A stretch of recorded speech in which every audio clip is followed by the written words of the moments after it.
Hello and a great welcome to this particular session. तो बेटे जहां तक AS21 का सवाल है, पहले 5 क्वेश्चंस हमने करे हैं और इन 5 क्वेश्चंस में हमने 3 कॉन्सेप्ट्स की बड़ी अहम और इम्पोर्टेंट और इन डेप्थ हमने एनालिसिस अपनी तरफ से करने की कोशिश करी थी। एबनॉर्मल लॉस के बारे में भी हमने देखा था, बोनस इश्यू के बारे में भी हम देख चुके हैं और रीवैल्यूएशन ऑफ एसेट्स के बारे में भी हम देखेंगे। अब आज के इस सेशन का आवाज हम करेंगे क्वेश्चन नंबर 6 को लेकर के, और क्वेश्चन नंबर 6 में ऑफ कोर्स जो हम ऑलरेडी कॉन्सेप्ट कर चुके हैं, abnormal loss, revaluation of assets, इनकी चर्चा तो होगी। अब इसमें इंटर कंपनी ट्रांजैक्शंस और अनरियलाइज्ड प्रॉफिट्स का कॉन्सेप्ट भी हमने कवर अप करना है। तो क्वेश्चन नंबर 6 में क्या कहता है, let's have a look over it.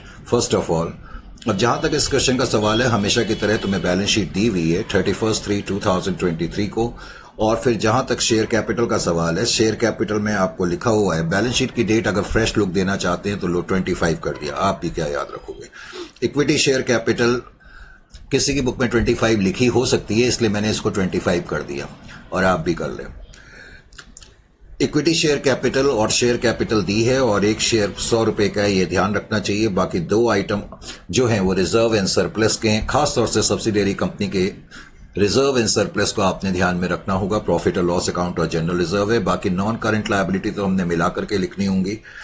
Trade payables हैं, ट्रेड क्रेडिटर्स हैं, सॉरी, उसके अलावा क्या बोलते हैं, बिल्स पेबल है, इनको भी हम आपको मालूम है कंसोलिडेटेड बैलेंस शीट में लाइन बाय लाइन एडिशन करके करते हैं। Plant and machinery 5 lakh 3 lakh है और इससे रिलेटेड इस क्वेश्चन में रीवैल्यूएशन है, तो हमें रीवैल्यूएशन करना पड़ेगा। बाकी लैंड को हम मिला करके लिख देंगे। इन्वेस्टमेंट अब की बार हमने 3000 शेयर्स में करी है और 5 लाख रुपए हमने दिए हैं। इन्वेंट्रीज 5 लाख 4 लाख की हैं, डेटर्स 4 लाख 2 लाख 40 के हैं, बिल्स रिसेबल 4 लाख और 3 लाख के हैं। अब नीचे क्वेश्चन में लिखा है कि 31/3/2025 को जो कंसोलिडेटेड बैलेंस शीट आपको बनानी है, और कंसोलिडेटेड बैलेंस शीट बनानी है इन चीजों को देख करके। कहते हैं एच लिमिटेड ने 60% कंट्रोल हासिल करा है, और ये कंट्रोल जो आपने हासिल करा है 30/9/2024 को करा है। डेट ठीक कर लेना, करेक्ट।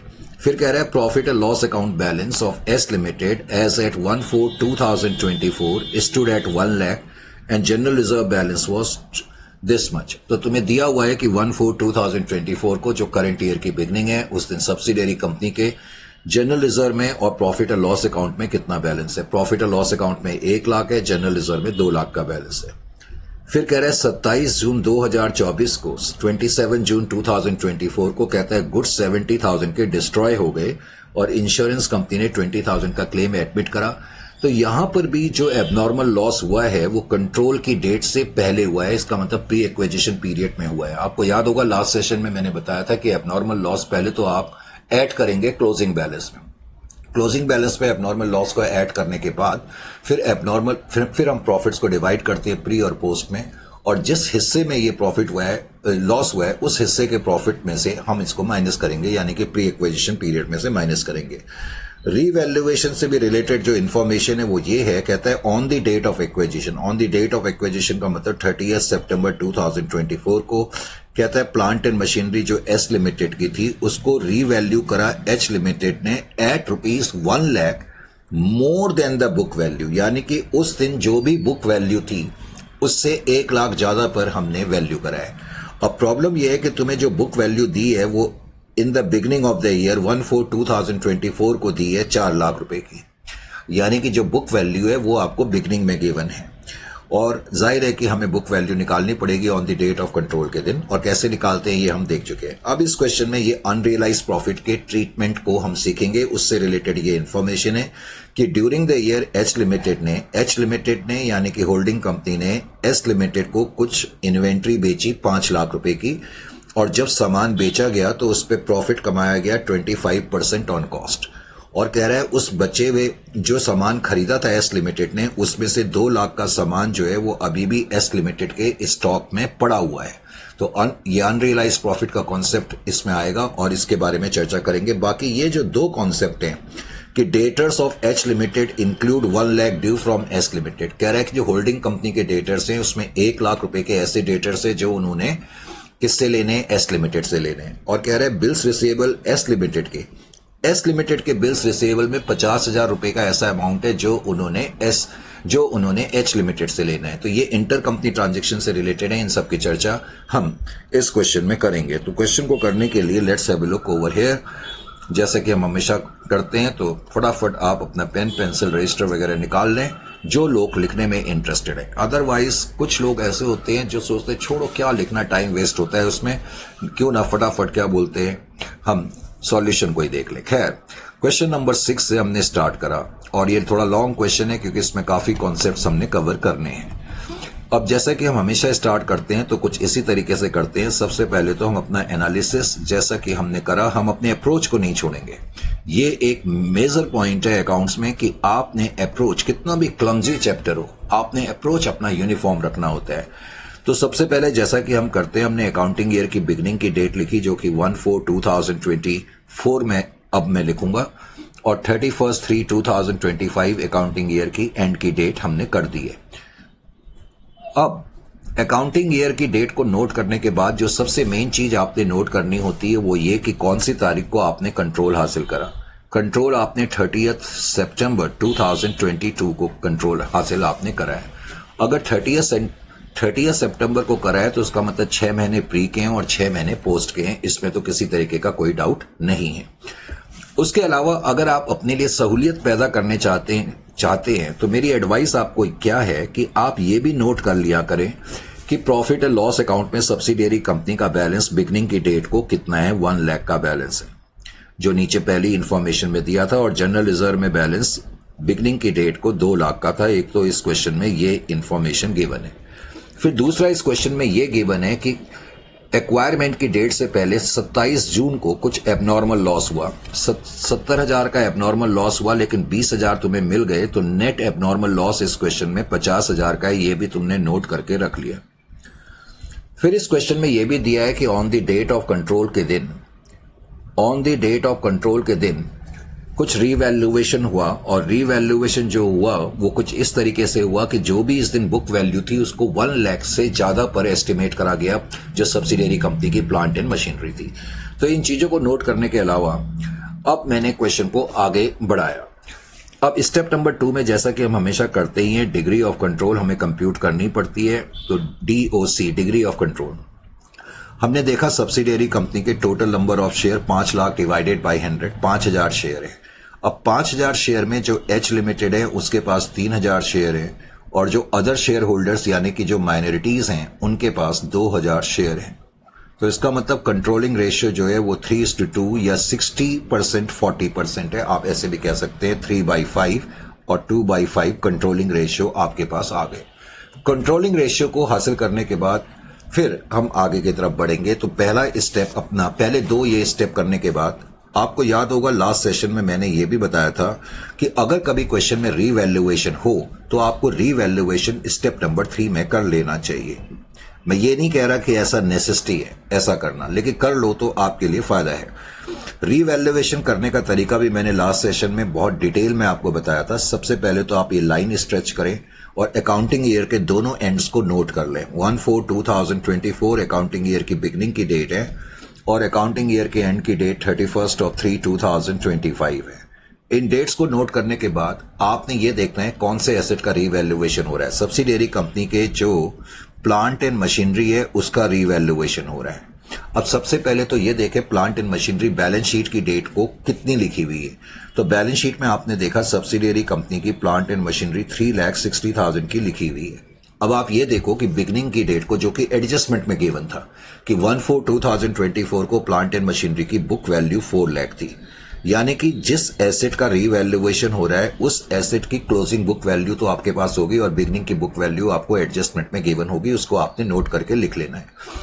उसके बाद इन दोनों का डिफरेंस आप नोट करेंगे जो ये बताएगा कि सब्सिडियरी कंपनी ने इस पूरे साल में इस एसेट पे 40,000 का डेप्रिसिएशन चार्ज करा होगा। फिर आप उसकी परसेंटेज कंप्यूट कर लेंगे तो परसेंटेज 10% आ जाएगी, that is 40,000 divided by 4 lakh into 100। अब ये चीज करने के बाद आपको बस ये देखना है कि कंट्रोल की डेट कौन सी है। अब कंट्रोल की डेट जो है वो 30 सितंबर की है। ये हमें मालूम है कि डेट ऑफ कंट्रोल 30 सितंबर 2024 है। तो 30 सितंबर 2024 को अब मुझे ये देखना है कि ये जो एसेट है इसको कितने पर लिया गया उसका रीवैल्यूड अमाउंट जिसको हम बोलते हैं RA, या कितने पर इसको वैल्यू करा गया और उस दिन इसकी बुक वैल्यू कितनी थी। तो पहले आप इसकी बुक वैल्यू निकाल लें। बिगनिंग में बुक वैल्यू 4 लाख और आपको 6 महीने के बाद की बुक वैल्यू चाहिए, तो आप वो निकाल सकते हैं। कैसे निकालेंगे? Book value in the beginning तो 4 लाख की है, तो उसमें 6 महीने का डेप्रीशिएशन 10% डेप्रीशिएशन इंटू 6/12, 6 महीने का डेप्रीशिएशन आप इस पे निकाल लें। तो 6 महीने का डेप्रीशिएशन 20,000 आपका आ जाएगा। तो इसका मतलब जिस दिन कंट्रोल एक्वायर हुआ उस दिन प्लांट एंड मशीनरी की बुक वैल्यू 1 लाख की थी, और क्वेश्चन में लिखा है कि होल्डिंग कंपनी ने इसको रीवैल्यू कैसे करा। जो इसकी बुक वैल्यू थी 4,80,000, उससे 1 लाख ज्यादा पर रीवैल्यू करा, यानी कि प्लस 1 लाख। तो इसका मतलब रीवैल्यूड अमाउंट कितना हो गया? 5,80,000 हो गया। इसका मतलब पेरेंट लिमिटेड ने इस एसेट को 5,80,000 पर वैल्यू करा। तो आपको यह भी पता लग गया कि अप वैल्यूएशन हो गया है। अब मैंने लास्ट सेशन में भी आपको बताया था कि जब अप वैल्यूएशन होता है तो एक रिजर्व क्रिएट हो जाता है, एसेट रीवैल्यूएशन रिजर्व। तो अप वैल्यूएशन 1 लाख का तो हो गया, इसमें तो कोई डाउट नहीं है। अब जब अप वैल्यूएशन होता है तो हमें एडिशनल डेप्रिसिएशन प्रोवाइड करना पड़ता है, अगर आपको याद हो तो। जब लास्ट सेशन में इसकी बड़ी डिटेल में चर्चा हुई थी। अब एडिशनल डेप्रिसिएशन कैसे कंप्यूट करते हैं? पहले तो additional depreciation post acquisition period के लिए ही कंप्यूट होगा। एडिशनल डेप्रिसिएशन यानी कि यहां से लेकर के यहां तक इस पीरियड के लिए कंप्यूट होगा। एडिशनल डेप्रिसिएशन जब कंप्यूट करेंगे तो रीवैल्यूड अमाउंट को पहले आपको लिखना पड़ेगा। रीवैल्यूड अमाउंट जो हो जाएगा आपका, अच्छा मैंने शायद ये वैल्यू 4 लाख में से 20,000 माइनस करेंगे तो 480 नहीं 380 आएगा। ओहो, इतनी बड़ी गलती। एनीवे, तो 3,80,000 इसकी बुक वैल्यू थी, उसको 1 लाख से ज्यादा पे वैल्यू करा गया, तो इसका मतलब वैल्यू 4,80,000 पे करा गया। खैर ज्यादा फर्क नहीं पड़ा, 4,80,000 पे करा और आपका गेन तो इतना ही रहेगा। तो मैं अब ये बता रहा था कि मुझे एडिशनल डेप्रिसिएशन कंप्यूट करना पड़ेगा। एडिशनल डेप्रिसिएशन जब मैं कंप्यूट करूंगा तो रीवैल्यूड अमाउंट 4,80,000 को मैं लूंगा। अब 4,80,000 पे पोस्ट एक्विजिशन पीरियड, यानी कि जिस तारीख को कंट्रोल एक्वायर करा वहां से लेके बैलेंस शीट की डेट तक कितना डेप्रिसिएशन लगेगा? 10% इंटू 6/12। तो मेरे ख्याल से 48,000 का हाफ, 24,000 का डेप्रिसिएशन लगेगा। लेकिन हम इन 6 महीने का डेप्रिसिएशन तो ऑलरेडी दे चुके हैं ना, लेस डेप्रिसिएशन चार्ज्ड। हम इन 6 महीने का, लेकिन जो हमने डेप्रिसिएशन दिया होगा वो आप इस तरीके से कंप्यूट कर सकते हैं। आपकी ओल्ड बुक वैल्यू 4 लाख की थी, आपका रेट ऑफ डेप्रिसिएशन 10% का था, और बाद के 6 महीने का जो डेप्रिसिएशन आपने दिया होगा 20,000 दिया होगा। एक तो आप ऐसे देख लें या आप ऐसे देख सकते हैं, पूरे साल में डेप्रिसिएशन 40,000 आपने चार्ज करा तो बाद के 6 महीने का कितना होगा? 20,000 ही होगा। एनीवे, तो इसका मतलब है कि 4,000 का एक्स्ट्रा डेप्रिसिएशन हमें देना पड़ेगा, एडिशनल डेप्रिसिएशन। तो रीवैल्यूएशन के बारे में चर्चा मैंने लास्ट सेशन में भी करी थी, अब आपको इसमें कोई प्रॉब्लम नहीं होनी चाहिए। रीवैल्यूएशन करने के बाद अब हम थोड़ा आगे की तरफ बढ़ते हैं। अब हमने एनालिसिस करना शुरू करा, एनालिसिस ऑफ। अब बिकॉज इसमें रिजर्व एंड सरप्लस के 2 आइटम है, एक तो प्रॉफिट एंड लॉस है और दूसरा जनरल रिजर्व है, तो दोनों का अलग अलग हमने एनालिसिस करा। अब एनालिसिस करने के लिए पहले तो आप ये देखो कि प्रॉफिट एंड लॉस अकाउंट में क्लोजिंग वैल्यू कितनी है, ओपनिंग वैल्यू कितनी है। क्लोजिंग वैल्यू 4 लाख की है और ओपनिंग वैल्यू 1 लाख की है। अब आप ये देखो इन दोनों में डिफरेंस कितना है, पर डिफरेंस देखने से पहले ये चीज चेक कर लिया करो कि कहीं क्वेश्चन में एबनॉर्मल लॉस तो नहीं है। इस क्वेश्चन में एबनॉर्मल लॉस है, और अगर एबनॉर्मल लॉस है तो क्लोजिंग बैलेंस में पहले एबनॉर्मल लॉस ऐड करना पड़ेगा। नेट एबनॉर्मल लॉस 50,000 का था, 70,000 का लॉस हुआ था, 20,000 जो है इंश्योरेंस कंपनी ने दे दिए थे। तो इसका मतलब 4,50,000 मेरा क्लोजिंग बैलेंस होना चाहिए था अगर ये एबनॉर्मल लॉस नहीं हुआ होता। तो अब मैं पहले तो ओपनिंग बैलेंस को क्लोजिंग बैलेंस से कंपेयर करूंगा। कंपेयर करके मुझे ये पता लग जाएगा कि ड्यूरिंग द ईयर में लॉजिकली मेरा प्रॉफिट 3,50,000 का होना चाहिए था। अगर ये लॉस नहीं हुआ होता तो मेरा प्रॉफिट 3,50,000 का होता। अब ये जो 3,50,000 का प्रॉफिट है, इसको मैं प्री और पोस्ट पीरियड में डिवाइड कर दूंगा।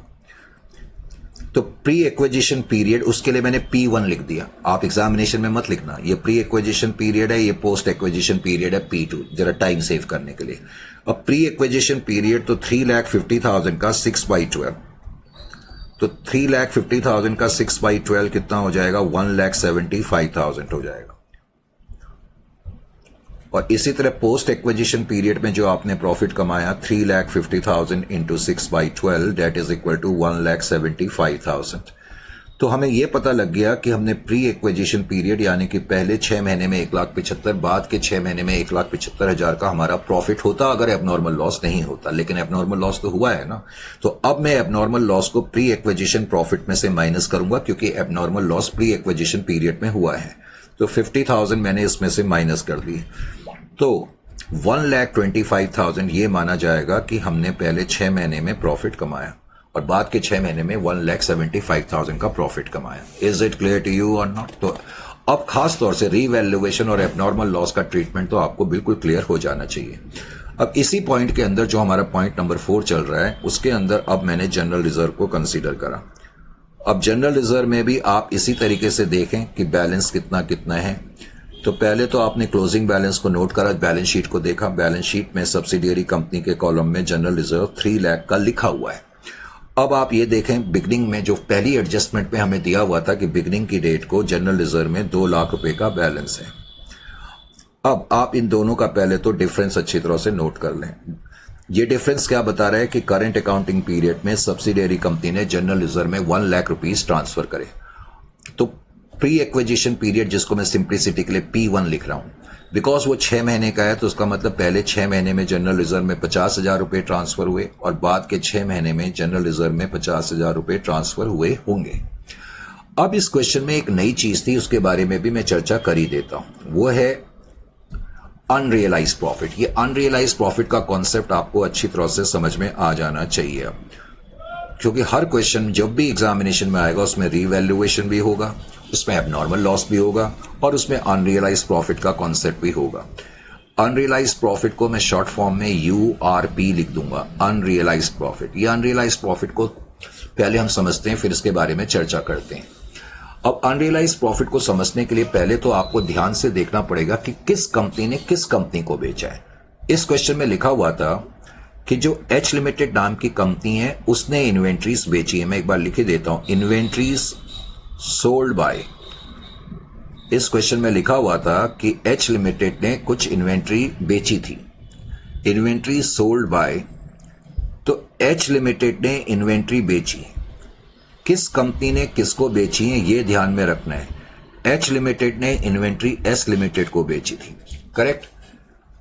अब इन दोनों कंपनी में से बड़ी कंपनी कौन सी है? जाहिर है पेरेंट हमेशा बड़ा होता है ना, तो ये बड़ी कंपनी है और ये S लिमिटेड छोटी कंपनी है। तो इसका मतलब बड़ी कंपनी ने छोटी कंपनी को बेचा है। ये बड़ी कंपनी है, ध्यान से देखें, और ये छोटी कंपनी है। तो बड़ी कंपनी छोटी कंपनी को बेच रही है, तो पहले तो आपको यह समझ में आना चाहिए कि ये डाउन स्ट्रीम ट्रांजैक्शन है। इसको हम क्या बोलते हैं? Down stream transaction. Unrealised profit के केस में आपको पहले तो ये देखना पड़ेगा कि ट्रांजैक्शन डाउन स्ट्रीम है या अप स्ट्रीम, क्योंकि वो अप स्ट्रीम भी हो सकती है अगर छोटी कंपनी ने बड़ी कंपनी को बेचा होता, यानी कि S लिमिटेड ने अगर होल्डिंग कंपनी को बेचा होता तो फिर मैं ट्रांजैक्शन अप स्ट्रीम मानता। खैर अभी पहले हम डाउन स्ट्रीम देख रहे हैं क्योंकि क्वेश्चन में डाउन स्ट्रीम ही है। अब पहले तो आप ये देखें कि H लिमिटेड ने कितने का सामान बेचा। वो कहता है कि H लिमिटेड ने 5 लाख रुपए का सामान बेचा था। होने को कितनी इन्वेंट्री बेची थी उससे हमारा कोई मतलब नहीं है। मतलब हमारा इस चीज से है कि जिस कंपनी को सामान बेचा उस बेचे हुए सामान में से कितना सामान बचा हुआ है, तो ये आपने नोट करना है।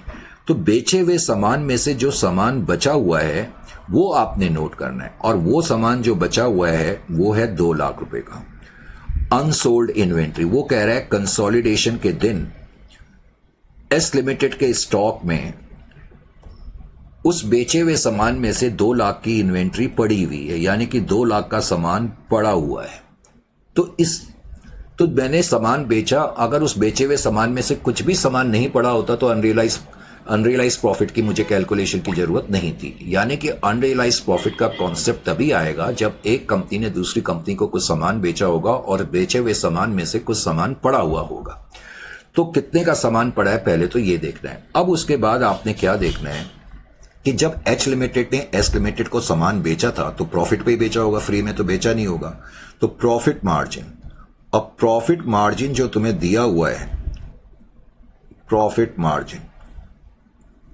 मार्जिन क्वेश्चन में तो दिया हुआ है 25% ऑन कॉस्ट। अब ये 25% ऑन कॉस्ट दिया हुआ है, तो सब लोगों को मालूम है, अच्छा मुझे नहीं लगता बार बार ये छोटी छोटी चीजें बताना। Cost price plus margin, margin का मतलब प्रॉफिट से है, is equal to selling price. Because rate cost पे दिया है तो कॉस्ट को 100 मानेंगे, मार्जिन हो जाएगा आपका 25, तो सेलिंग प्राइस आपकी हो जाएगी 125। Is it clear to you? अब ध्यान ये रखना है कि जो आपका प्रॉफिट मार्जिन है उसको आपने सेल्स में कन्वर्ट करना है। तो 25/125 यानी कि सेलिंग प्राइस पे जो रेट ऑफ मार्जिन है वो 1/5 है। यानी कि होल्डिंग कंपनी ने जब पेरेंट को जब इन्वेंट्री बेची थी तो उस पर कुछ प्रॉफिट कमाया होगा और वो प्रॉफिट अपने प्रॉफिट और लॉस अकाउंट में इंक्लूड भी करा होगा और 1/5 इन्होंने प्रॉफिट कमाया था। अब प्रॉब्लम क्या होती है, अब कंसोलिडेशन के दिन जब ये दोनों कंपनी अपनी इन्वेंट्रीज को मिलाकर के लिखेंगी, अब कंसोलिडेशन के दिन कंसोलिडेटेड बैलेंस शीट बनेगी ना, तो होल्डिंग कंपनी बोलेगी हमारी इन्वेंट्री इतनी पड़ी हुई है, सब्सिडियरी बोलेगी हमारी इन्वेंट्री इतनी पड़ी है। तब होल्डिंग कंपनी बोलेगी ओ माय गॉड, आपके पास जो इन्वेंट्री पड़ी हुई है उसमें से ये 2 लाख वाली इन्वेंट्री तो वो वाली इन्वेंट्री है जो हमने आपको बेची थी, और ये इन्वेंट्री तो सेलिंग प्राइस पर है, तो इसको कॉस्ट पे लाने की जरूरत है। समझ में आया कि नहीं आया? क्यों हमें अनरियलाइज प्रॉफिट का कॉन्सेप्ट करना पड़ता है? क्योंकि ये जो इन्वेंट्री पड़ी हुई है ये सेलिंग प्राइस पर है और सेलिंग प्राइस को हमें अब कॉस्ट पे लाना है। तो जाहिर है इसके अंदर कुछ प्रॉफिट मार्जिन इंक्लूड है, जो प्रॉफिट मार्जिन इंक्लूड है इसके अंदर उसी को अनरियलाइज प्रॉफिट कहते हैं, क्योंकि वो प्रॉफिट रियलाइज नहीं हो पाया। तो अब समझना यह है कि 2 लाख की इन्वेंट्री पड़ी है, उसके अंदर प्रॉफिट मार्जिन कितना होगा, 1/5 होगा, यानी कि 40,000। बड़ा सिंपल सा है। अब ये 40,000 का ट्रीटमेंट क्या होगा, बस आपको ये मालूम होना चाहिए। तो ये जो अनरियलाइज प्रॉफिट है इसका ट्रीटमेंट क्या होगा, वैसे तो मैंने ट्रीटमेंट लिखे हुए हैं सब, लेकिन फिर भी मैं यहां पर आपको बता देता हूं कि ट्रीटमेंट ये होगा कि एक तो जब मैं बाद में कंसोलिडेटेड बैलेंस शीट बनाऊंगा तो ये 40,000 कंसोलिडेटेड इन्वेंट्री में से माइनस करूंगा, less from consolidated inventory. Less from consolidated inventory का क्या मतलब है, जैसे कि हम एच लिमिटेड और एस लिमिटेड की इन्वेंट्री मिला करके लिखते हैं तो वो जो फिगर आउटर कॉलम में लिखी जाती है वो कंसोलिडेटेड फिगर है। तो उस कंसोलिडेटेड फिगर में से ये 40,000 रुपीज मुझे हटाने पड़ेंगे ताकि जो इन्वेंट्री 2 लाख की है वो अपनी कॉस्ट पे आ जाए। एक तो ये ट्रीटमेंट है, और दूसरा ट्रीटमेंट क्या होगा कि जो ये अनरियलाइज प्रॉफिट है इसको माइनस करेंगे कंसोलिडेटेड पीएनएल में से। आपको याद है कंसोलिडेटेड पीएनएल का क्या मतलब है? बैलेंस शीट के अंदर जो हम पीएनएल लिखते हैं, मैंने बताया था होल्डिंग कंपनी का पीएनएल लिखते हैं, फिर होल्डिंग कंपनी का जो शेयर होता है पोस्ट इक्वेशन प्रॉफिट में वो ऐड करते हैं, तो उसमें से हम माइनस कर रहे हैं। सिंपल वर्ड्स में होल्डिंग कंपनी के प्रॉफिट एंड लॉस अकाउंट में से ये माइनस करा जा रहा है। क्यों माइनस करा जा रहा है? क्योंकि जब होल्डिंग कंपनी ने सामान बेचा था उस वक्त जो प्रॉफिट हुआ होगा होल्डिंग कंपनी ने अपने प्रॉफिट में इंक्लूड कर लिया होगा, लेकिन अब पता लगा कि जो हमने सामान बेचा था उसमें से कुछ सामान यूज नहीं हुआ है, वो पड़ा हुआ है, तो अब उसको हम प्रॉफिट वाली फिगर पे नहीं रख सकते, तो इसलिए वो प्रॉफिट कम करना पड़ रहा है। तो इन्वेंट्री को भी कम करेंगे और होल्डिंग कंपनी अपना प्रॉफिट भी कम करेगी। तो ये चीज आपको मालूम हो जानी चाहिए। Is it clear to you? तो अनरियलाइज प्रॉफिट का क्या ट्रीटमेंट है जब डाउन स्ट्रीम ट्रांजेक्शन होगी। अगर अप स्ट्रीम होती तो क्या करते वो भी मैं बताऊंगा, लेकिन अभी फिलहाल मैंने डाउन स्ट्रीम पर फोकस रखा। तो डाउन स्ट्रीम ट्रांजेक्शन, अब इस क्वेश्चन में कुछ इंटर कंपनी ट्रांजेक्शन भी थी। अब अच्छी बात यह है कि इंटर कंपनी ट्रांजेक्शन का कोई बहुत ज्यादा इंपैक्ट अकाउंटिंग इफेक्ट नहीं पड़ता, मैं आपको फिर भी बता देता हूं। 6th स्टेप ये मैंने इंटर कंपनी ट्रांजेक्शन से रिलेटेड बताया आपको। इंटर कंपनी ट्रांजेक्शन, अब inter company transaction, inter company transaction, अब इंटर कंपनी ट्रांजेक्शन में इंटर कंपनी ट्रांजेक्शन, इसको हम आईसीटी भी बोलते हैं, म्यूचुअल ट्रांजेक्शन भी बोलते हैं। म्यूचुअल ट्रांजेक्शन के अलावा कई बार हम इनको कॉन्ट्रा ट्रांजेक्शन भी बोल देते हैं, कॉन्ट्रा ट्रांजेक्शन। अब देखो इसमें इन ट्रांजेक्शन में करना क्या होता है, जस्ट समझाने के लिए, जैसे कि मान लेते हैं पहले मैंने डेटर्स की फिगर लिखी। डेटर्स बताओ जरा एच लिमिटेड के डेटर्स कितने हैं। अगर हम बैलेंस शीट में देखेंगे तो एच लिमिटेड के डेटर्स 4 लाख के हैं, तो आप पहले 4 लाख लिख लिया। और एस लिमिटेड के डेटर्स कितने हैं? 2 लाख के। आपको मालूम है कि अगर मैं कंसोलिडेटेड बैलेंस शीट बनाऊंगा तो इन दोनों के डेटर्स को मिला करके मैं आउटर कॉलम में 6 लाख रुपए लिखूंगा। अरे हाँ या ना? बिल्कुल लिखेंगे। इसी तरीके से अगर मैं आपसे पूछूं क्रेडिटर्स कितने हैं एच लिमिटेड के, एच लिमिटेड के क्रेडिटर्स कितने हैं? एच लिमिटेड के क्रेडिटर्स अगर आप अपनी बैलेंस शीट को देखेंगे तो एच लिमिटेड के क्रेडिटर 5 लाख रुपए के हैं। अब आप एस लिमिटेड के क्रेडिटर कितने हैं पता लगेगा आपको कि 2 लाख के। तो अगर मैं कंसोलिडेटेड बैलेंस शीट बनाऊंगा तो हम क्या करते हैं, जो डेटर्स और क्रेडिटर है उनकी लाइन बाय लाइन एडिशन कर करके आउटर कॉलम में लिख देते हैं। ये मैं लायबिलिटी में, ये कंसोलिडेटेड अमाउंट है क्रेडिटर का, ये कंसोलिडेटेड अमाउंट डेटर्स का है। अब लेकिन इस क्वेश्चन में क्या लिखा हुआ था? इस क्वेश्चन में एक चीज लिखी थी, नंबर 1 वो कह रहा था कि होल्डिंग कंपनी जो है एच लिमिटेड जो है उसके डेटर्स में 1 लाख रुपए का ऐसा अमाउंट है जो उन्होंने एस लिमिटेड से लेना है।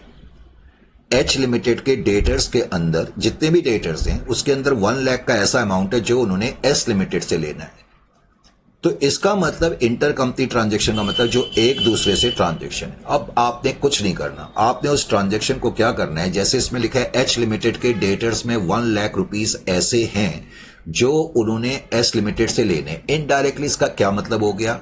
इनडायरेक्टली इसका मतलब हो गया कि एस लिमिटेड के क्रेडिटर्स में 1 लाख रुपीस ऐसे हैं जो उन्होंने एच लिमिटेड को देने।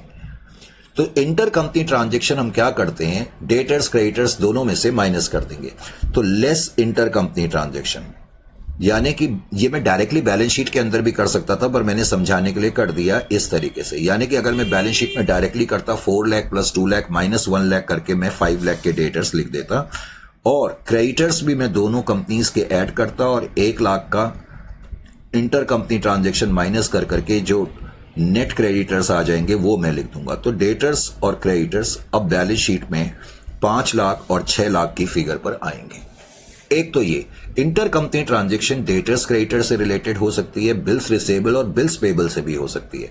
फॉर एग्जांपल इसी क्वेश्चन में आप ध्यान से देखें, बिल्स रिसेबल बिल्स पेबल। अगर मैं आपसे पूछूं एच लिमिटेड के बिल्स रिसेबल क्वेश्चन में कितने हैं तो आप देखेंगे 4 लाख के,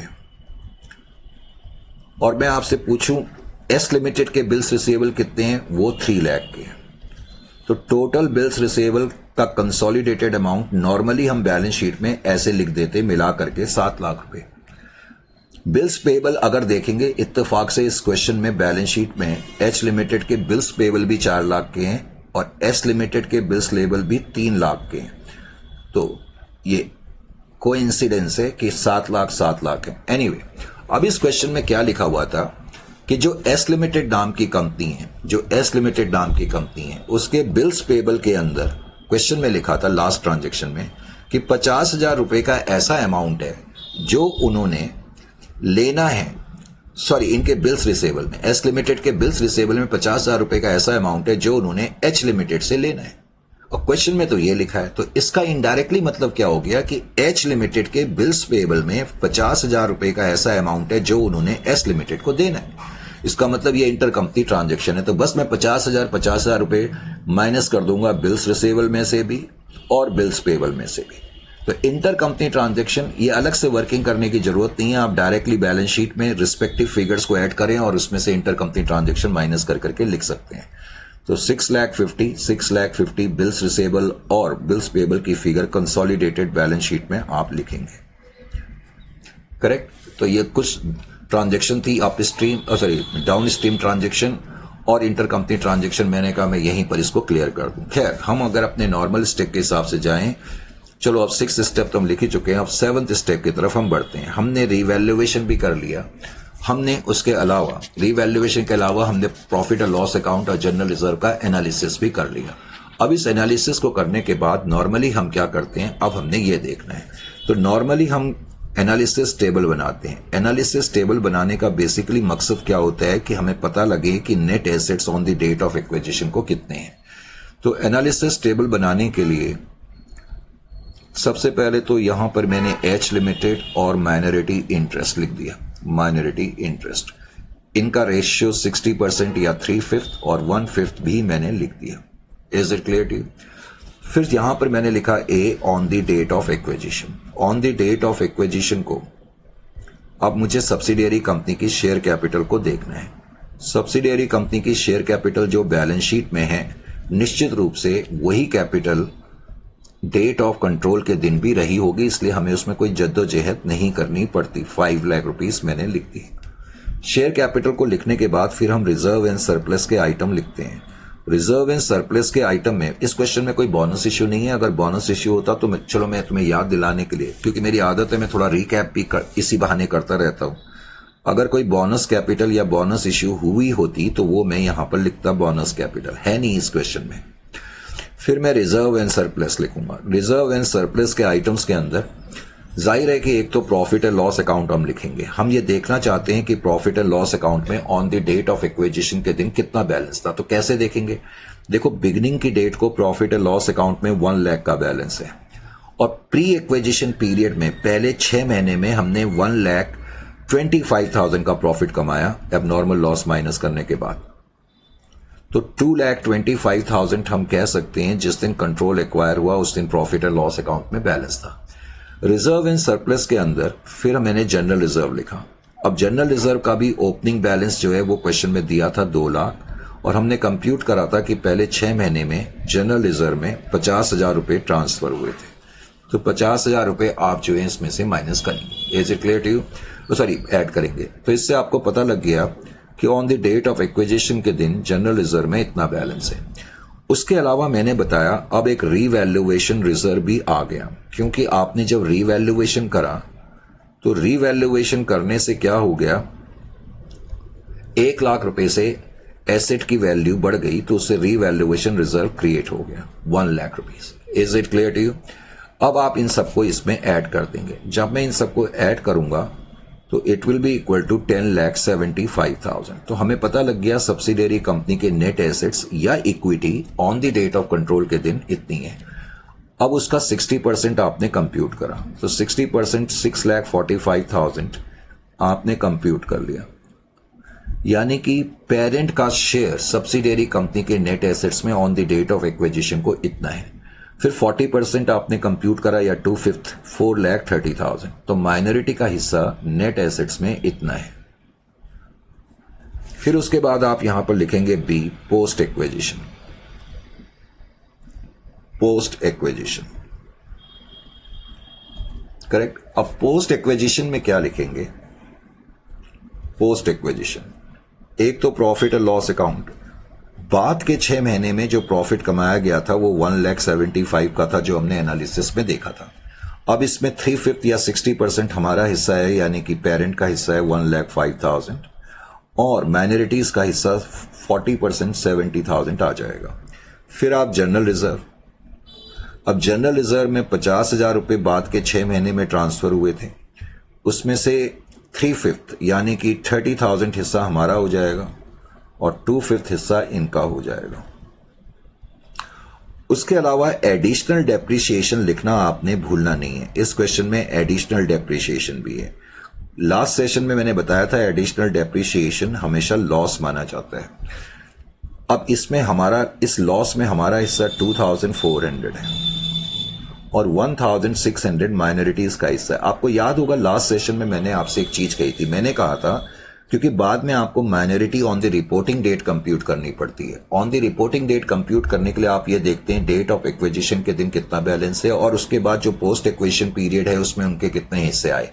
तो वो अलग अलग ऐड करने के बजाय तुम इकट्ठे यहां पर लिख, जैसे 70,000 है, 70,000 में से ये माइनस कर दो 68,400, यानी कि हम कह सकते हैं कि जो पोस्ट एक्विजिशन इक्विटी है उसमें माइनॉरिटी का हिस्सा 68,400 है। अच्छा जी, अब उसके बाद ये कौन सा स्टेप था हमारा? स्टेप नंबर 7 के बाद स्टेप नंबर 8 पे हम आ जाते हैं।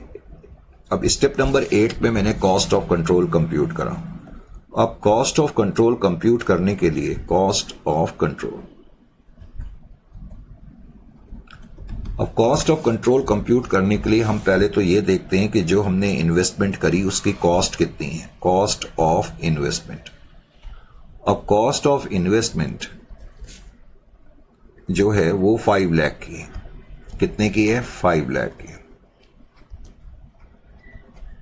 3,000 शेयर खरीदने के लिए हमने 5 लाख रुपए दिए अब मैं इसमें से माइनस करूंगा share of H limited in net assets of S limited on the date of acquisition. तो on the date of acquisition को सब्सिडियरी कंपनी के जितने भी नेट एसेट्स थे उसमें आपका हिस्सा हमने अभी कंप्यूट करा था 6,45,000 का था। इसका मतलब अब की बार हमें नेट एसेट्स ज्यादा मिल रहे हैं, तो हमारे को अब की बार फायदा हो गया। 1,45,000 कैपिटल रिजर्व है। 1,45,000 क्या आ जाएगा? कैपिटल रिजर्व आ जाएगा। तो ये आपका कैपिटल रिजर्व आ गया। अब कैपिटल रिजर्व को हासिल करने के बाद फिर हमें माइनॉरिटी इंटरेस्ट कंप्यूट करना पड़ता है। Minority interest, minority interest. अब मैंने माइनॉरिटी इंटरेस्ट कंप्यूट करा। अब माइनॉरिटी इंटरेस्ट कंप्यूट करने के लिए मुझे क्या करना पड़ेगा? पहले तो हम ये देखते हैं कि on the date of acquisition को माइनॉरिटीज को बिलोंग करते हुए नेट एसेट्स कितने हैं। तो minority interest on the date of acquisition हम पहले ही कंप्यूट कर चुके हैं। 4,30,000 था शायद, राइट, 4,30,000 था। फिर पोस्ट एक्विजिशन पीरियड में सब्सिडियरी कंपनी ने जो भी प्रॉफिट कमाया या जनरल रिजर्व कमाए तो उसमें इनका हिस्सा कितना है? शेयर इन पोस्ट एक्विजिशन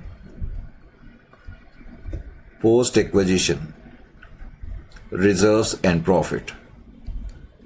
अब मैंने कहा था वो आपको अलग अलग ना कंप्यूट करने पड़े, तो आप डायरेक्टली इसको लिख लें 68,400।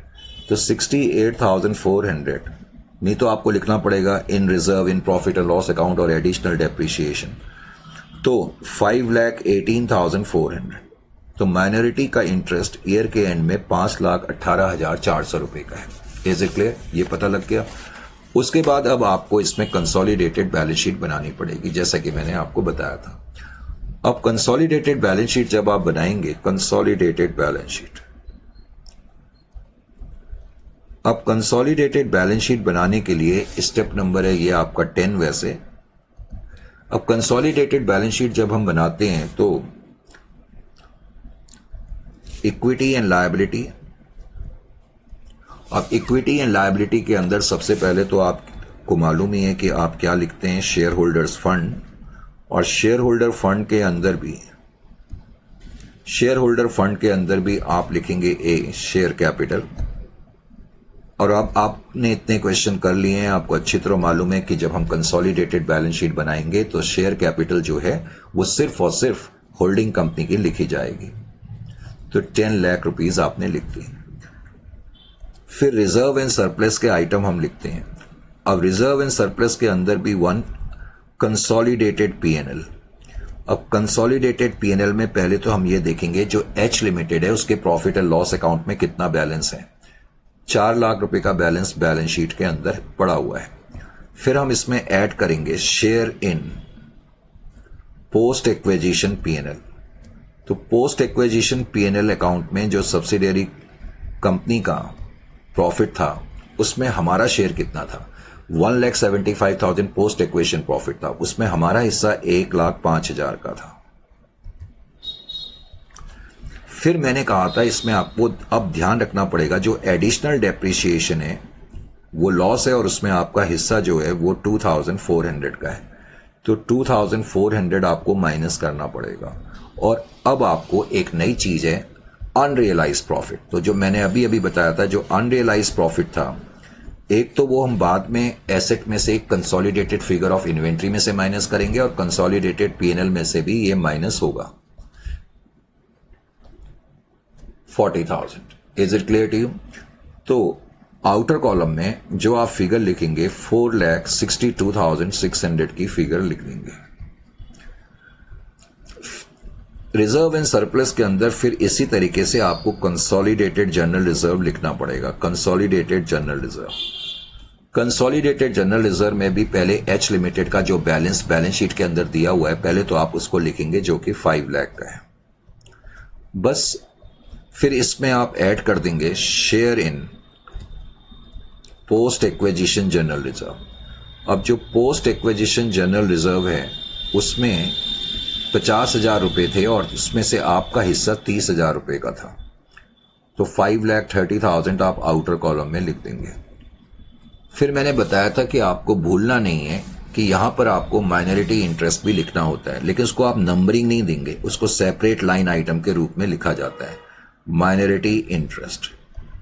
अब माइनॉरिटी इंटरेस्ट हमने जो कंप्यूट करा था, माइनॉरिटी इंटरेस्ट हमारा कितना आया था, 5,18,400, 5,18,400।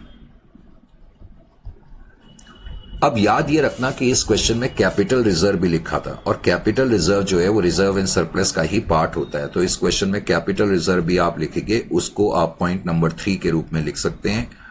कैपिटल रिजर्व जो निकला था वो 1,45,000 का निकला था। उसके अलावा फिर इस क्वेश्चन में नॉन करेंट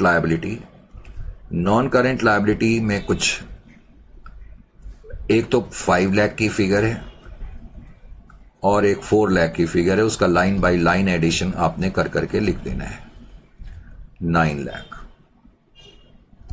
उसके अलावा क्वेश्चन में फिर आपको पॉइंट नंबर 3 करंट लायबिलिटी। अब करंट लायबिलिटी में जो ट्रेड क्रेडिटर्स हैं, अब मैंने तो वर्किंग नोट में लिख ही दिया है ना, पहले मैंने दोनों कंपनी के ट्रेड क्रेडिटर मिलाए, उसमें से इंटर कंपनी ट्रांजेक्शन माइनस करी, तो एज पर नोट्स अब जो क्रेडिटर्स की फिगर है वो 6 लाख की है, और इसी तरह से एज पर नोट्स जो बिल्स पेबल की फिगर है वो 6,50,000 है। मैंने बताया इंटर कंपनी ट्रांजेक्शन के लिए आपको अलग से नोट्स बनाने की जरूरत नहीं है, आप यहीं पर कर सकते थे, दोनों कंपनी की जो रिस्पेक्टिव फिगर है मिला के लिखते और उसमें से इंटर कंपनी ट्रांजेक्शन माइनस करके आप डायरेक्टली लिख सकते हैं। तो 48,06,000 ये आपकी बैलेंस शीट का टोटल आ जाएगा। उसके अलावा फिर हम एसेट साइड की तरफ बढ़ेंगे। अब जहां तक एसेट साइड का सवाल है, एसेट साइड, अब एसेट साइड के अंदर सबसे पहले मुझे क्या लिखना है, नॉन करेंट एसेट्स लिखने हैं। अब जब मैं नॉन करेंट एसेट्स लिखूंगा तो नॉन करेंट एसेट्स के अंदर सबसे पहले तो इस पर्टिकुलर क्वेश्चन में ध्यान से देखना है, जो नॉन करेंट एसेट है मैं उसकी चर्चा कर रहा हूं, नॉन करेंट एसेट। तो नॉन करेंट एसेट के अंदर प्रॉपर्टी प्लांट एंड इक्विपमेंट थी, प्रॉपर्टी प्लांट एंड इक्विपमेंट। अब प्रॉपर्टी प्लांट एंड इक्विपमेंट के अंदर भी टेंजिबल, और टेंजिबल के अंदर भी प्लांट एंड मशीनरी की जो वैल्यू तुम्हें दी हुई थी,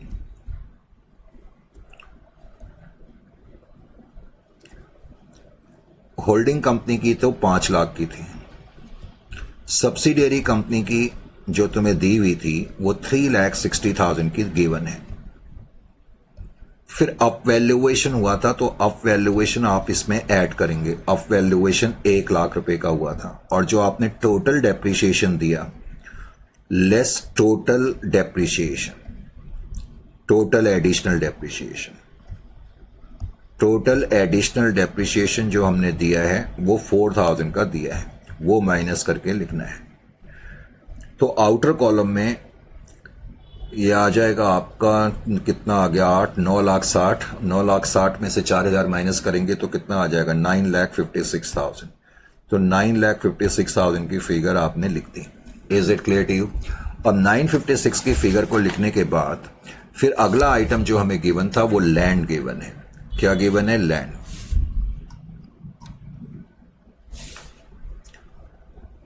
टेंजिबल के अंदर ही अभी अगला अमाउंट मैंने लैंड का लिखा। लैंड सीधा लाइन बाय लाइन एडिशन करना है, 10 लाख है, और उसके अलावा कितना अमाउंट था, 8 लाख का था, थोड़ा सा मेरा फ्लो टूट गया है, 18 लाख। उसके अलावा फिर हम करंट एसेट, इन्वेस्टमेंट तो हमने लिखनी नहीं है, अब करंट एसेट, करंट एसेट जब लिखेंगे तो करंट एसेट के अंदर इन्वेंट्रीज जब आप लिखेंगे तो इन्वेंट्रीज पहले तो दोनों एंटिटी की इन्वेंट्रीज को आप ऐड करते हैं, करेक्ट। एच लिमिटेड की कितनी है, 5 लाख की है, इनकी कितनी है, 4 लाख की है। अब जो अनरियलाइज प्रॉफिट है उसको माइनस करते हैं, तो जो अनरियलाइज प्रॉफिट था 40,000 का वो आपने यहां पर माइनस कर दिया, कंसोलिडेटेड अमाउंट 9 लाख में से। तो माइनस करने के बाद आउटर कॉलम में आप लिखेंगे 8,60,000। कितना लिखेंगे? 8,60,000। Is it clear to you? 8,60,000। उसके बाद फिर आपके पास इस क्वेश्चन में डेटर्स गिवन थे। अब डेटर्स भी दोनों कंपनी के मिला के लिख दो और उसमें से इंटर कंपनी ट्रांजेक्शन हटा दो, जो कि हम ऑलरेडी पहले ही कर चुके हैं नोट्स में। तो 5,40,000 मैंने यहां पर लिख दिया, क्योंकि नोट्स में हम ये ऑलरेडी कर चुके हैं। इसी तरह बिल्स रिसेबल भी हमने नोट्स में ऑलरेडी बता ही दिया था कि अब जो फिगर आएगी वो 6,50,000 की आएगी। फिर आप इसका टोटल कर लेंगे 48,06,000। इस तरीके से आप इस क्वेश्चन को करेंगे। Is it clear to you? अब मैंने जब ये क्वेश्चन तुम्हें अभी कराया तो इस क्वेश्चन का सॉल्यूशन तो कंप्लीट हो गया है। मैंने बताया था जो इन्वेंट्रीज हैं, इन्वेंट्री से रिलेटेड एक तो inventories,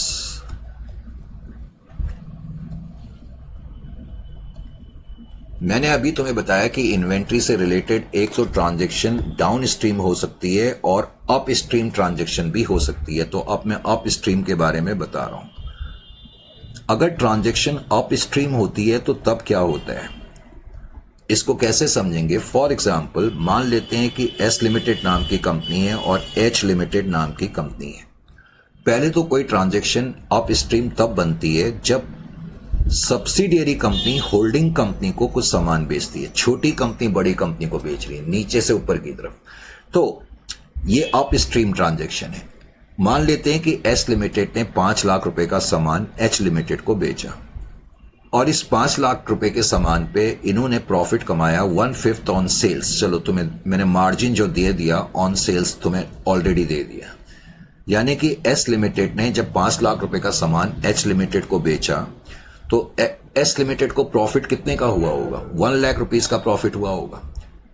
no doubt about date कि एस लिमिटेड को जो प्रॉफिट हुआ होगा वो 1 लाख का हुआ होगा, 5 लाख का 1/5।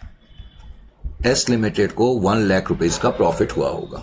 अब आपको यह मालूम है कि जो एस लिमिटेड नाम की कंपनी है, इस कंपनी के जो शेयर्स होते हैं वो या होल्डिंग कंपनी के पास होते हैं और माइनॉरिटीज यानी कि अदर शेयर होल्डर्स के पास होते हैं। सब्सिडियरी कंपनी के जितने भी शेयर्स हैं, या यूं कह लो सब्सिडियरी कंपनी के ओनर जो हैं वो होल्डिंग कंपनी और अदर शेयर होल्डर्स हैं। तो सब्सिडियरी कंपनी के पास जब ये प्रॉफिट गया, हम ये भी मान लेते हैं कि होल्डिंग कंपनी का हिस्सा 60% है और अदर शेयर होल्डर का हिस्सा 40% है एस लिमिटेड में। तो सब्सिडियरी कंपनी ने जब सामान एच लिमिटेड को बेचा और उसमें जो प्रॉफिट कमाया, तो उस प्रॉफिट का 60% यानी कि 60,000 तो होल्डिंग कंपनी के हिस्से में चला गया और 40,000 जो है वो अदर शेयर होल्डर्स के खाते में चला गया। अभी भी कोई प्रॉब्लम नहीं है। अब प्रॉब्लम क्या है कि जब एस लिमिटेड ने एच लिमिटेड को सामान बेचा, तो मान लेते हैं कि एस लिमिटेड के पास जो सामान बच गया वो 2 लाख रुपए का बच गया, अनसोल्ड स्टॉक। अनसोल्ड स्टॉक मान लेते हैं कि इनके पास 2 लाख रुपए का सामान बच गया, 2 lakhs। Is it clear to you? 2 lakh रुपए का सामान इनके पास बचा हुआ है। अब 2 लाख रुपए का सामान जो बचा हुआ है, अब बाद में जब हम कहते हैं बचा हुआ है तो उसका मतलब कंसोलिडेशन के दिन पता लग रहा है कि एच लिमिटेड के स्टॉक में 2 लाख रुपए का ऐसा स्टॉक है जो इन्होंने एस लिमिटेड से खरीदा हुआ है, यानी कि अनसोल्ड स्टॉक है। तो इसके अंदर अनरियलाइज प्रॉफिट मुझे अब कंप्यूट करना पड़ेगा। अब जब मैं अनरियलाइज प्रॉफिट कंप्यूट करूंगा तो 1/5, क्योंकि मैंने तुम्हें रेट सेलिंग प्राइस पे दिया ही हुआ है, तो अनरियलाइज प्रॉफिट 40,000 है। अब ये 40,000 का ट्रीटमेंट अब की बार क्या होगा अप स्ट्रीम में? देखो, जब सामान बेचा गया था उस वक्त 1 लाख का प्रॉफिट हुआ था। उस 1 लाख के प्रॉफिट में से कुछ प्रॉफिट एच लिमिटेड के पास गया था और कुछ अदर शेयर होल्डर के पास गया था। समझ में आ रहा है? क्योंकि सब्सिडियरी कंपनी ने प्रॉफिट अर्न करा, तो इसका मतलब ये प्रॉफिट कुछ एच के पास गया होगा, कुछ अदर शेयर होल्डर्स के पास गया होगा। तो यही वजह है कि अप स्ट्रीम ट्रांजैक्शन के केस में जो अनरियलाइज प्रॉफिट होगा उसका जो ट्रीटमेंट होगा वो ये होगा।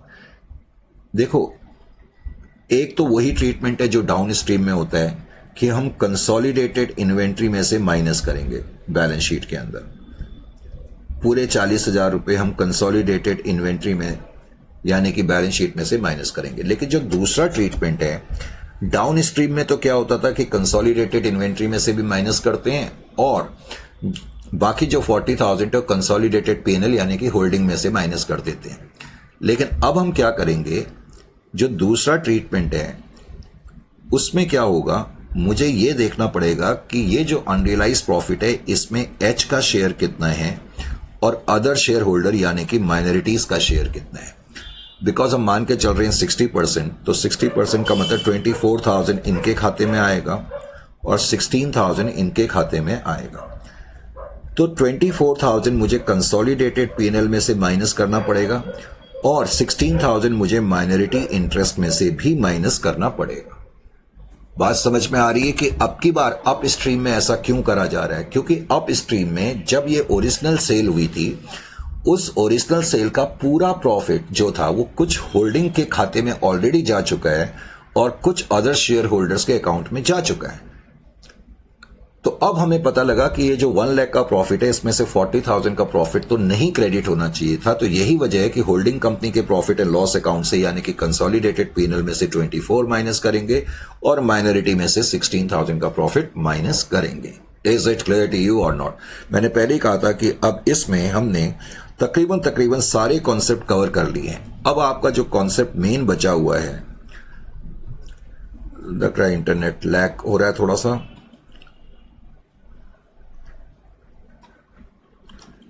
तो ये मैंने आपको क्वेश्चन करा दिया। अब उसके बाद हम जो बढ़ेंगे नेक्स्ट जो टॉपिक है, अब वो डिविडेंड के टॉपिक हो। अब जो डिविडेंड के टॉपिक होते हैं उन टॉपिक्स के अंदर बिकॉज बहुत गहरी चर्चा करनी पड़ती है, बहुत डीपली पढ़ाना पड़ता है।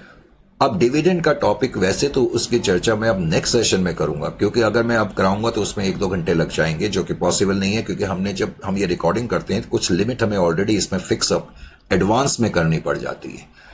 तो एक तो वो लिमिट खत्म होने का टाइम आ गया है। तो नेक्स्ट क्लास में अब हम प्रपोज डिविडेंड की चर्चा करेंगे। वैसे हम बाद में देखेंगे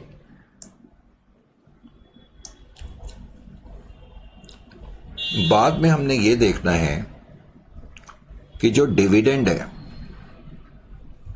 डिविडेंड जो एंटायर टॉपिक है डिविडेंड का, उसको हमने 2 पार्ट्स में बांटना है। 2 पार्ट्स में हम बांट करके चलेंगे। एक तो हम कहेंगे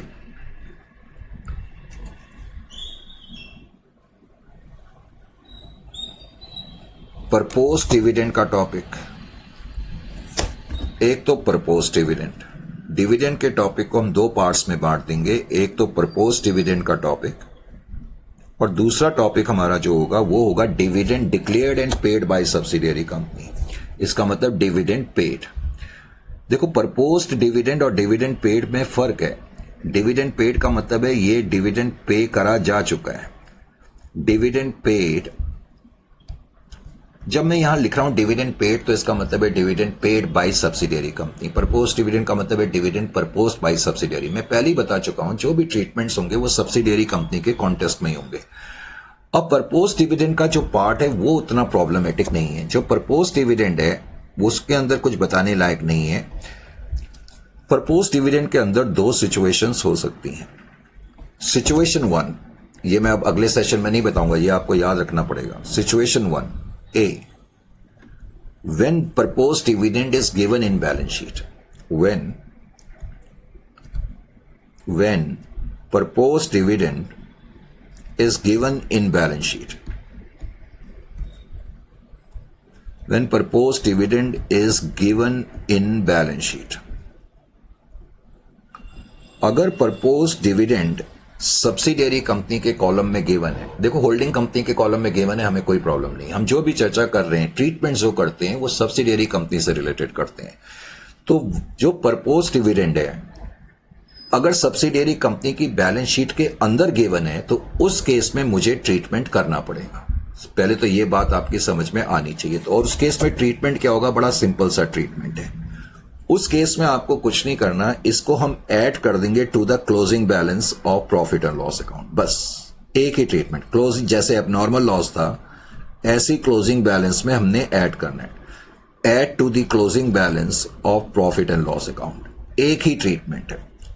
मैं कई बार बोल चुका हूं कि बैलेंस शीट के अंदर कोई आइटम होता है तो उसकी पोस्टिंग या उसका ट्रीटमेंट एक ही बार होता है। तो बस क्लोजिंग बैलेंस में आपने इसको ऐड कर देना। अब क्यों करना है, किस लिए करना है, ये मैं जब नेक्स्ट सेशन में इस क्लास लूंगा तो तब मैं आपको बताऊंगा, लेकिन अभी मैंने सिर्फ ट्रीटमेंट बताया। क्लोजिंग बैलेंस में ऐड करना है। प्रपोज डिविडेंड में कोई प्रॉब्लम आपको है ही नहीं। और प्रपोज डिविडेंड के अंदर दूसरी सिचुएशन क्या हो सकती है? B, when proposed dividend is given in additional information या when not given in balance sheet, इसका ये भी मतलब है when not given in balance sheet. when not given in balance sheet का मतलब क्या हो गया? when not given in balance sheet, that is, इसका मतलब है that is given only in additional information, given only in additional information. यानी कि एडिशनल इंफॉर्मेशन में लेटर से ये लिखा हुआ है कि subsidiary company has proposed A dividend at the rate of 10%, 20%, सिर्फ ये लिखा हुआ है. अब अगर सिर्फ एडिशनल इंफॉर्मेशन में ये लिखा है कि सब्सिडियरी कंपनी ने डिविडेंड प्रपोज करा है, तो ये भी प्रपोज ही तो करा है ना, कुछ करा तो नहीं है. भाई मैं कुछ भी प्रपोज कर रहा हूं, लेकिन मैं अगर करूं ही नहीं, तो अगर कुछ करा ही नहीं है तो उसका ट्रीटमेंट भी क्यों करना? यानी कि इस केस में कोई ट्रीटमेंट नहीं होगी, आप उसको इग्नोर कर देंगे. समझ में आया? इस केस में you are going to ignore it, आप उसको इग्नोर कर देंगे. तो प्रपोज डिविडेंड से रिलेटेड दो तरह की सिचुएशन हमें फेस करनी पड़ सकती है, जैसा कि मैंने बताया. एक तो सिचुएशन ये है कि जब प्रपोज डिविडेंड बैलेंस शीट के अंदर गिवन होगा, अगर बैलेंस शीट के अंदर गिवन है सब्सिडियरी कंपनी के कॉलम में प्रपोज डिविडेंड, जिसको डिविडेंड पेएबल भी बोलते हैं, अगर वो गिवन है तो बस आपने क्लोजिंग बैलेंस में ऐड करना है प्रॉफिट एंड लॉस अकाउंट के. और अगर सिर्फ एडिशनल इंफॉर्मेशन में गिवन है और बैलेंस शीट में नहीं है तो आपने इग्नोर करना है, क्योंकि अभी उसका कोई ट्रीटमेंट हुआ ही नहीं है, क्योंकि वो तो प्रपोज्ड है. Is it clear to you? तो ठीक है. अब मेन प्रॉब्लम आती है इस पूरे चैप्टर में थोड़ी सी डिविडेंड पेड को लेकर के. अब जिसकी चर्चा, क्योंकि डिविडेंड पेड अब तुम्हारे लेवल पे अकाउंटिंग स्टैंडर्ड है, जब तुम हायर लेवल पे जाओगे तो तब इंड एएस है.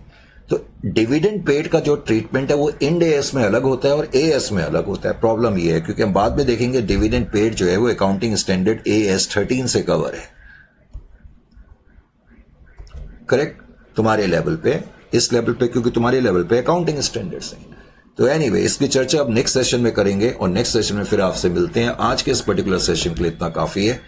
तो ठीक है, फिर नेक्स्ट सेशन में आपसे मुलाकात होगी. टिल देन, टाइम टू से गुड बाय.